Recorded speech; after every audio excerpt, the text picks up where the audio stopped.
Okay, let's try a kinetics problem on this one. We have a situation here where we're going to be able to figure this out with the method of initial rates because they give us a table where we change around the values of our reactants, see what effect that has on our initial reaction rate. So for part A here, what we need to do is pick a situation where we change the concentration of A, but we don't change concentration of B, and see how that affects our reaction rate. And so we can do this with mathematically, but at this point we don't really need to, because you see what happens here between experiments 2 and 3. We pretty much quadruple the concentration of A, we don't change concentration of B, and that has no effect on our reaction rate. It's pretty much the same. I know these are slightly off, but this is some experimental error here.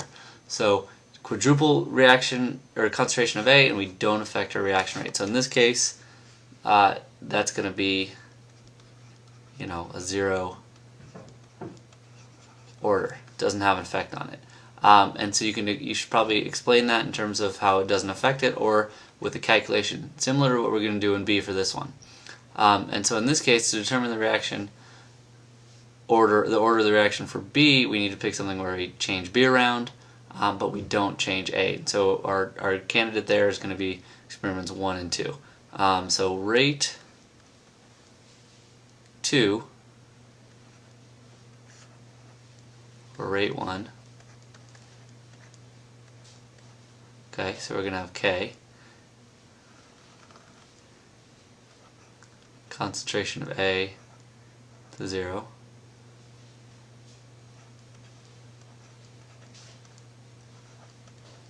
Right, so these things are going to cancel out.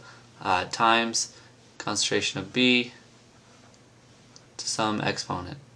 That's what we're trying to solve for.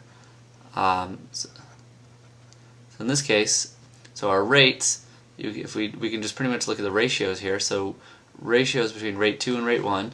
So that's where we have 1.08 over 6 times 10 to the negative 2 over 6.67 times 10 to the negative 4. And when we look at that ratio there between the two rates, we see that it's about 16. Okay, and if we look at the ratio of our concentrations there, it's about 4. So 4 raised to some power 16, 4 squared. So our exponent here is going to be 2. So it's going to be second order.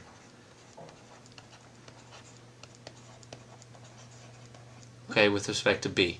And then so for part C, just kind of putting it together, our rate is equal to K. We're going to solve for K is equal to, in this case we don't really need to include A, so it's just going to be concentration of B squared.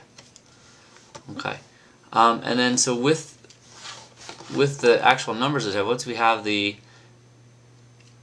rate law here, and we have some numbers plug into it, we can solve for the rate constant K, and then what they always do is we're going to have different units depending on the orders for all the different reactions and how the rate law works. Okay, and so for this one, so rate constant K, so we can pick any of the variables. Let's just pick experiment 1. Any one would work.